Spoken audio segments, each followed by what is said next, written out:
Americans love burgers and fries. Please go out on Fridays and drink. Grace, resentment, life and death, by of you can be seen.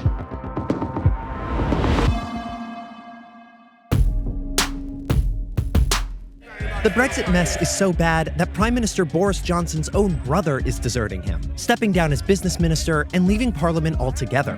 Unlike Boris, Jo Johnson opposed Brexit, and so did their sister Rachel, who said today that the Johnsons don't discuss Brexit at dinner anymore, quote, as we don't want to gang up on the PM. A federal judge ruled that it's unconstitutional for the government to put U.S. citizens on the terrorism watch list after 23 Americans sued, claiming they were wrongly included. The list has more than 1 million names on it, including more than 4,000 Americans. The court found the list doesn't give citizens due process because they're added without evidence and in secret, and with no way of challenging their status. Facebook pioneered using your data to sell you products and candidates. Now, they want to use it to play matchmaker. Facebook Dating will take your likes into account to suggest your potential loves, and let users send a notification to anyone they select as a, quote, secret crush, bringing the idea of Facebook stalking to another level. A judge in France ruled against a retired couple who complained they were being disturbed at their vacation home by their neighbor Maurice. He's a rooster, and thanks to the lawsuit, he's become a national symbol of countryside values, threatened by summering city dwellers. The judge awarded Maurice €1,000, which, because he is a rooster, will go to a public fund.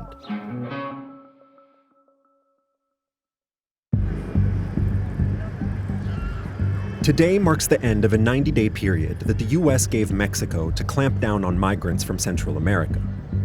Mexico agreed to the ultimatum in June to avoid tariffs threatened by President Trump.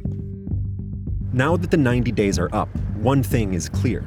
Mexico has gone above and beyond to do President Trump's bidding.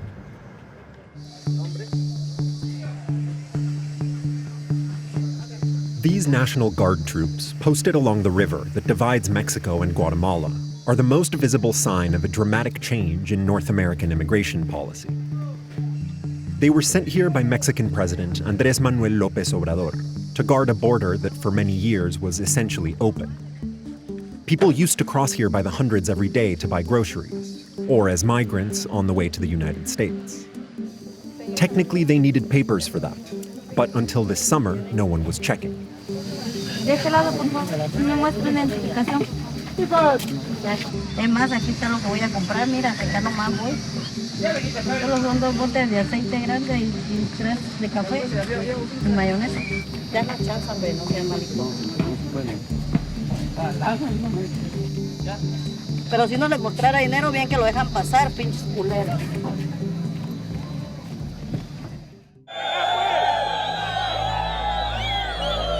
Migration became a problem for the Mexican president when large migrant caravans caught the attention of the American president. At the time, López Obrador was running for the presidency as a progressive populist, and he promised not to act as a proxy for the U.S. on migration. Los vecinos del norte, los del gobierno de Estados Unidos, quisieran que nosotros les continuáramos haciendo el trabajo sucio. But then López Obrador took office. And when President Trump threatened tariffs, he caved. At times this year, the country's largest immigrant detention center held 2,000 people, more than double its maximum capacity. López Obrador rarely gives interviews, but he holds an early morning press briefing every day. Señor Presidente, David Noriega, Vice News, aquí desde Los Ángeles. El enfoque en una estrategia militar y policial para contener los flujos migratorios suele empujar a los migrantes a las rutas clandestinas controladas por elementos criminales. ¿No teme usted que sus nuevas políticas migratorias, instituidas bajo presión de Estados Unidos, puedan causar los mismos atropellos que dice querer evitar? No, y no lo deseo. Estamos procurando resolver el fenómeno migratorio, primero atendiendo las causas, que la gente no se ve obligada a emigrar, y protegiendo a los migrantes, que no se violen sus derechos humanos, que no nos confundan Nosotros no somos represores, no somos de derecha, no sostenemos que los problemas sociales se resuelven con medidas coercitivas. But Mexico's migration policy has lately been full of coercive measures. In June, while Mexico's foreign minister was in Washington working out the deal that would avoid Trump's tariffs, 2 activists known for helping organize migrant caravans were arrested. They were charged with human smuggling, but both were released a week later, and their cases were dismissed by a judge. Cristóbal Sánchez is one of them. Entonces, ¿qué crees que hay detrás de ese caso? Pues detrás de ese caso había una reunión ese día en donde se discutían los términos de los aranceles y en esa negociación se nos presenta a nosotros como una moneda de cambio, ¿no? Cuando dice López Obrador que él lo que busca es solucionar los problemas estructurales que generan la migración en primer lugar, todo ese discurso, ¿tú qué opinas de eso? Pues que es falso, que es mentira, que es hipócrita. Están haciendo lo que Estados Unidos les dice que hagan, que es regular la migración, que es frenarla. Es una política de exclusión. Los mantienen en Tapachula, en todos los lugares, en estos lugares a través de cinturones de seguridad. Es un planteamiento de Estados Unidos de fronteras en capas. That containment policy has been largely successful. In Tapachula, near the Guatemalan border, lawyers who represent migrants say that tens of thousands have been stranded ever since the government started denying them transit visas en masse. And on the other side of the border, migrant smugglers have felt the pain. Pedro, who asked us not to use his real name, has been secreting people across Mexico and into the US for 12 years. Traen sus maletas hoy y mañana, primero Dios. A esta hora ya vamos avanzando por parte de México. ¿Qué impacto ha tenido sobre el negocio de usted? Muy bajo, ahorita muy bajo. Nosotros viajábamos 2 viajes, 3 viajes por mes y con más personas. Y ahora un viaje al mes con unas 2 o 3 personas. Pues le hemos subido $500. Ahorita que se complicó el camino, que la ley mexicana se han puesto fuertes, güey. Tenemos que rodear, buscar caminos más largos. Ya no es vía directa como se hacía antes.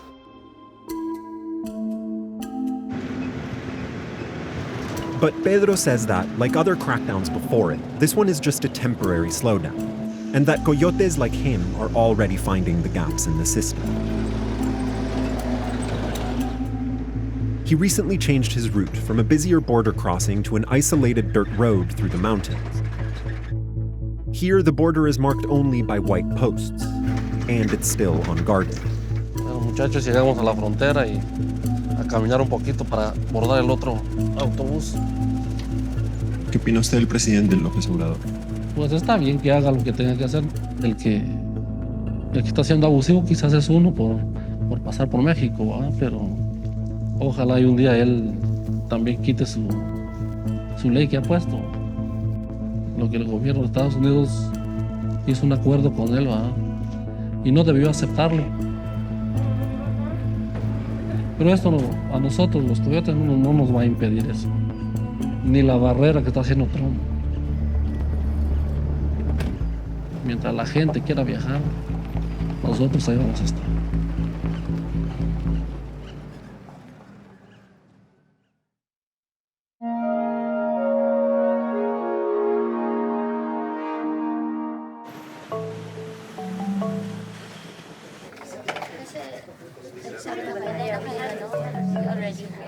So this presentation is for all international teachers. Now let us face who is really an American. When Americans tell you, how are you, they're not really concerned about your well-being. It's just a greeting. Americans are loud. Good or bad? Both, right? Americans love burgers and fries. Americans are direct to the point. They value personal space. Please go out on Fridays and drink. Yes. The United States is a litigious society. They can accuse you of anything. If you are stopped by police, do not resist. Keep your drinks locked because your students can put a drop of poison. No, I'm not joking. It's true. It is true. Okay, so In a few weeks, half the teachers in this room will be heading to their new homes in America. The same conditions that have led thousands of U.S. teachers to strike and protest, like stagnant wages, underfunded schools, overcrowded classrooms, have also created an opportunity for foreign teachers. Virtually every state in the country now has a long list of vacancies. And Julieta Sazuman has built a business to capitalize on it. Filipinos speak English, they teach in a similar education system, and they're highly motivated by the wages offered in the U.S. I started in New York City public school system as an international teacher way back in 2003. I recently put up our company 2 years ago. The main purpose is to bring in international teachers from the Philippines. When I first came to the United States, they said you can be anything you want to be in America. I didn't believe that. But as the years went by, I realized it's really true. Today is the last step in what's been a long, anxiety-filled process. They've had to submit applications, pass English tests, perform demo lessons, and then ace job interviews with school districts in the U.S. There are, about 50 teachers in this room, many of them that are going, many of whom really want to go? Correct. Do you think they're in for a surprise? Yes. Because when I first came to the United States as a teacher myself, I told myself, no, it's not going to be a culture shock. But lo and behold, it's not true. Everything was totally different. Mrs. Sazuman's company is one of the now several taking advantage of a growing trend. School districts around the U.S. have quietly begun using the J-1 visa program, which was originally created as a means of cultural exchange to hire Filipino teachers. In 2009, there were just 21 Filipino teachers in the U.S. on J-1 visas. Last year, there were almost 800, teaching in 19 states throughout the country. And this year, Mrs. Sazuman is sending Chicago public schools its first 27. Bibili ba tayo ng TV or no? Including Joanna Nacionales. Hi, Tito. Kasi palis na yan. Have you started to imagine what your life in the U.S. is going to be like? Yeah, a lot. I've been watching series in Netflix, it's a comedy show like Brooklyn Nine-Nine, also The Big Bang Theory, just to get a glimpse of what the culture is like and the way the people talk. When Joanna applied to teach in the U.S., she didn't know Chicago was an option, just that the country needed teachers. What is it like to know that you're going to go fill a position or do a job that someone doesn't want in the U.S.? It's a big advantage for me because one of the main reasons we go there is for greener pasture. Greener pastures? Yeah, greener pastures. The money, it's a bit shameful to say, I feel so shy, but yeah, that's the reality. Last year, Joanna made about $3,500 teaching in the Philippines. Her starting salary in Chicago is $52,000. The only catch is Mrs. Sazuman's one-time fee. It's $12,700. I talked to my father about it. Then when he knew the amount, he was so shocked. He just told me, okay, let's take the risk. I'll pay it for you, but you have to pay us back. I'll be sending money home, not just for me, but for my family. Sabi ko kay Lola, sabi niya kasi, tinatanong ko siya, La, anong gusto mong lutuin? So she's the chef, I'm the eater. So how do you feel about your daughter leaving? A little bit sad, but it's okay because it's career growth. A lot of people from the Philippines go to work abroad, right? Yeah, there are many people looking for a job with a more high wages compared in the Philippines. How do you think she's going to do in Chicago? I think she will do well.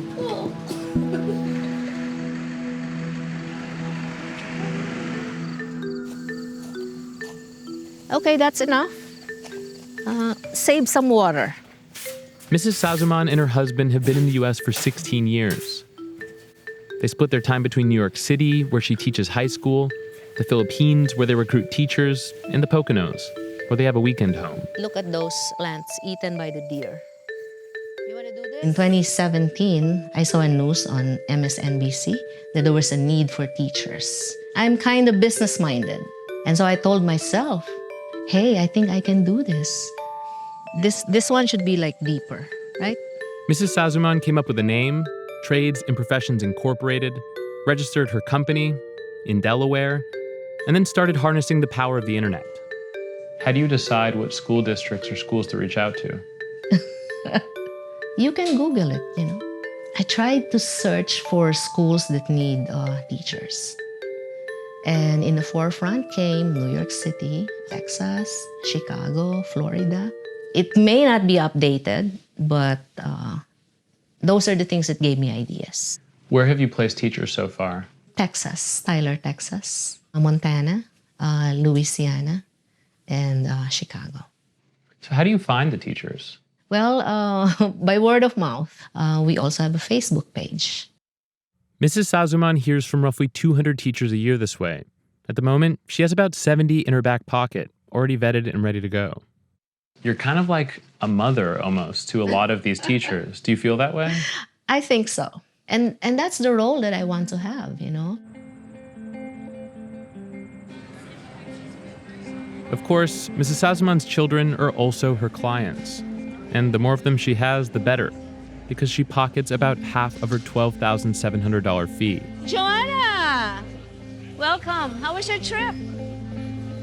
All right, go this way. Marian! Yay! Yay! Oh, girl!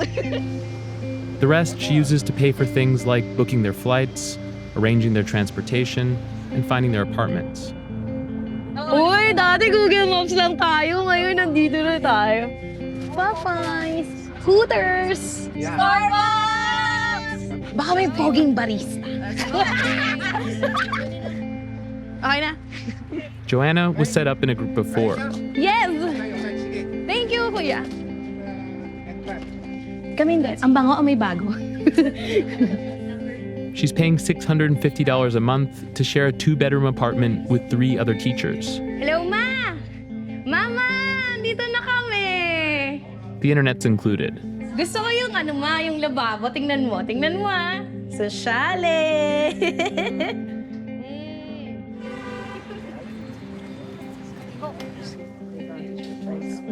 Amen. Are you in conversations with other districts aside from Chicago? Yes, we are, but it's going to be for next school year. Can you tell me what they are? Absolutely. We are looking forward to working with Dallas Independent School District. Do you have any idea how many teachers they're looking for? They said we want to start small. Which means? 20, that's what they said. We're the first batch of Filipino teachers who are hired here in Chicago to teach. And then I don't want to make a bad impression about us. I want to say I belong here as a teacher.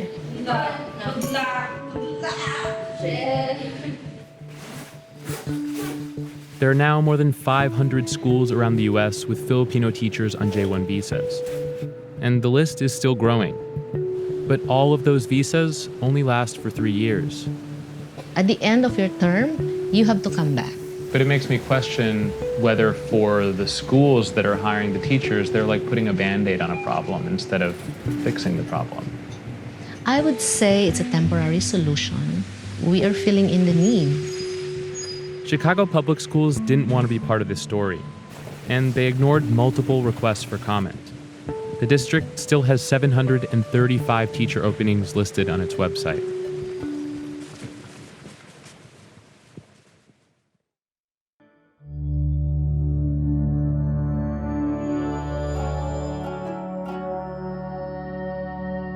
In January 2018, 9 conservationists were arrested in Iran. One died under suspicious circumstances shortly after the arrest. Today, the survivors are still in jail, awaiting a verdict in a case that highlights how paranoia about the West is paralyzing science and research in Iran. When Ramin Sayed Emami posted on his Instagram about his father's death in detention, we had no idea that he had been arrested in the first place. And it soon broke out that they had been in detention for about 2 weeks. For years, the Persian Wildlife Heritage Foundation had been using camera traps to track Asiatic cheetahs in Iran's deserts and national parks. The environment was considered a safe space for activism and international collaboration, And they'd never had trouble with the government. But a series of misunderstandings and slanderous rumors made their way to the Revolutionary Guard.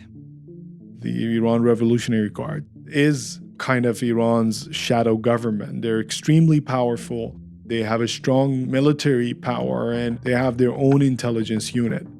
The IRGC claimed that the PWHF members have used camera traps for collecting sensitive information and monitoring their ballistic missile activities. 4 people are charged with sowing corruption on earth, which is as vague as it sounds. And it's a charge that can carry from few years of imprisonment all the way to death penalty. 3 people are charged with espionage, and 1 person is charged with assembly and collusion to act against national security. They went on trial in February. Nilufar Bayani, a 31-year-old Canadian-Iranian conservationist, told the court her confession was obtained under torture. She wasn't at the next hearing. The judge who is in charge of this case is actually, I think, on EU sanctioned list for human rights violation. What we know is that most of the indictment against these people is based on forced confessions. Iran's government has even concluded that the cheetah scientists are innocent. But, like Bayani, the other conservationists have strong ties with the West. And the Revolutionary Guard, which is increasingly paranoid about Iranians abroad, refuses to call off the trial. We can argue that there might have been some sort of misunderstanding because one side is paranoid about how the enemies want to destroy them, and another group, on the other hand, who are in love with the nature, spending days in the field with their cameras waiting for a cheetah to pass. But if it's a misunderstanding born of paranoia, it's having huge consequences. Fewer than 100 Asiatic cheetahs are left. And while their protectors are in prison, other environmentalists live in fear of becoming targets themselves. A lot of Iranian researchers who were collaborating with students and professors inside the country on Iran's environmental and water issues are now paranoid about what might happen to them. You know, these guys have been in jail since January 2018, and now the protectors of some endangered species are endangered themselves, and we're not talking about them.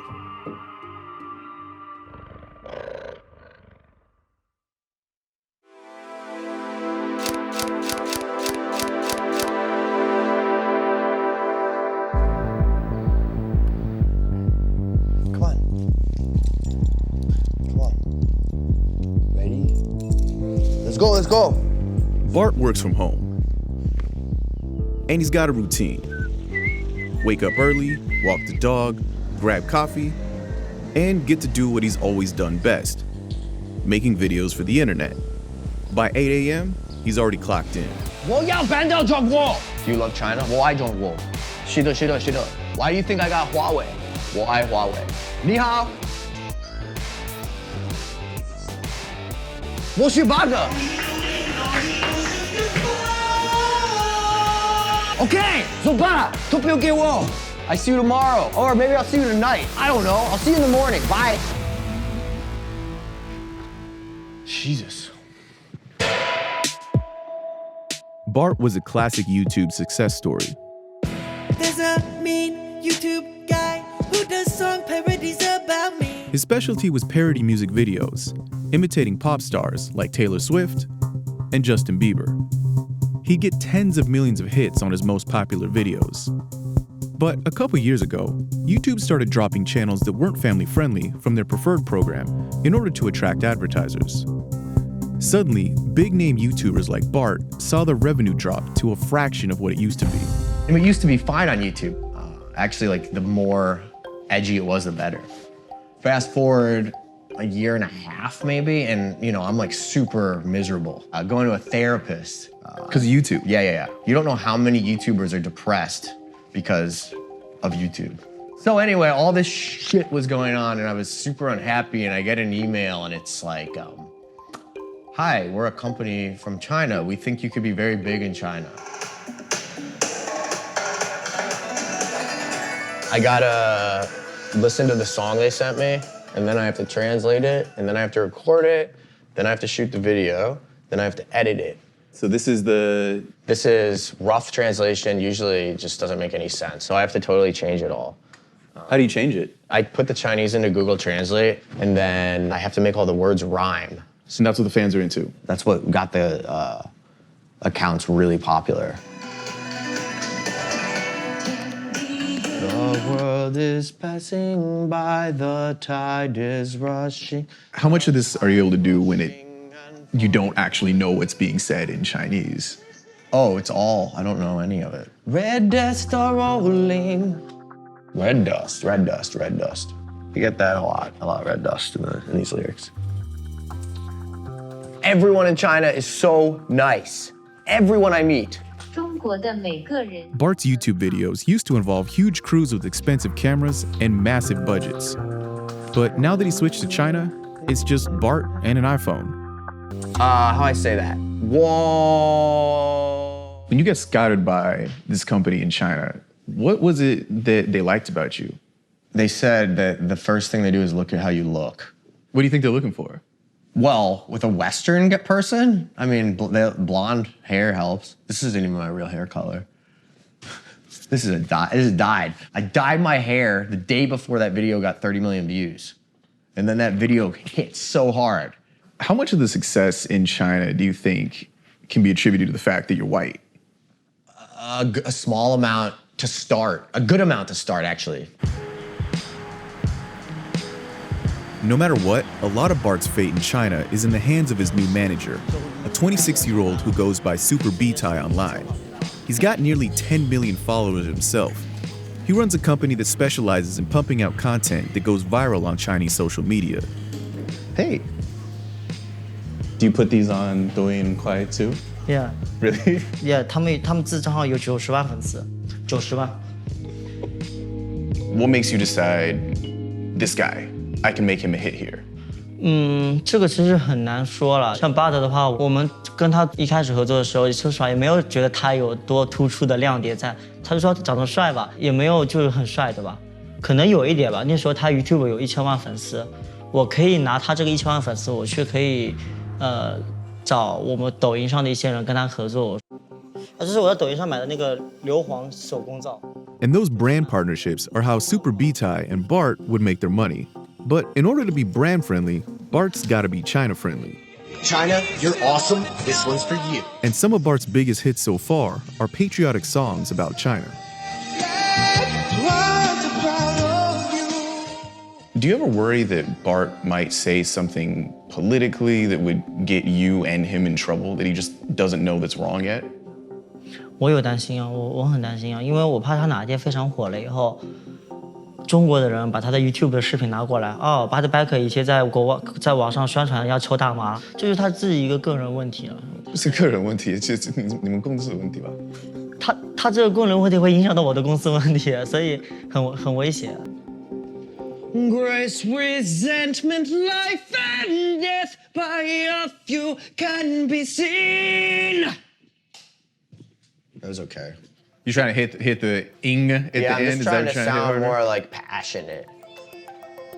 That one sounds passionate. Is Bart replaceable? 我觉得我们还是有能力能把很多外国人做得很火。对，如果他们会说中文，我能把他们做的几千万粉丝都有可能。如果他不努力的话，我们很多想法给他，或者给其他的 YouTuber， 他们可能都没法去做。那就没法成为一个 hater 了。